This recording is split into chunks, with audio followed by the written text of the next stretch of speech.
All right, this was A class number 3 of beginning 6 count Lindy hop, and we'll start with some solo jabs. We did tacky annies, so you're gonna tap back on your right.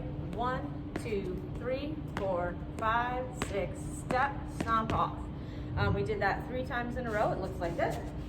1, 2, 3, 4, 5, 6, 7, and 8. 1, 2, 3, 4, 5, 6, 7, and 8. 1, 2, 3, 4, 5, 6, 7, and 8. Making sure that you are bent knees, forward with your upper body.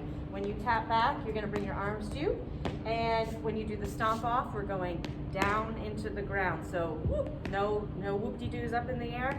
1, 2, 3, 4, 5, 6, 7, down into the floor. Oh, and you don't have to stomp. I just stomped way too much. It's just gonna be much lighter than I just did it. That's good. She was being emphatic about what to do.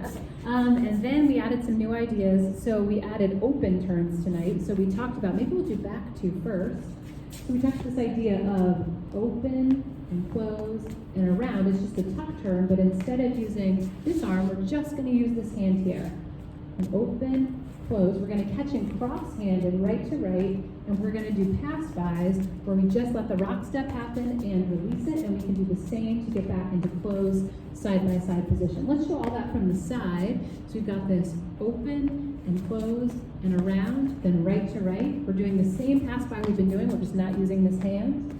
At some point as a lead, I'm going to stay where I am and catch my follow. So this was kind of nice because it's a little more elemental in terms of leading and following. This arm isn't sort of getting in the way as much. It's nice to lead these open turns. We didn't mention in class, but for follows, they can do variations in the future or just have a little more space to dance. Anything to add to that idea? Just follows, being super stuck to that hand on your back so that you can feel those little differences when it's a rotation. Versus straight back, which we're going to do. Yeah. Then we also did send outs. The idea of the send out, as Jen was just talking about, for a tuck turn, we want to give a rotation. Send out is just a straight back. So these we're going straight back, and we're giving just a little bit with that arm, trying to set up this slingshot feeling. So for the send out, looks like this: rock, step, triple, and we can come straight back in. Let's show that from the back, maybe.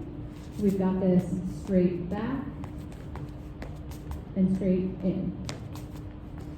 Sometimes this is, we didn't mention this in class, but we'll talk about it next week. Sometimes it's nice to set up that send out by doing a little rotating basic first, because then the follow is just in that perfect spot to do that. Show that maybe from a different direction.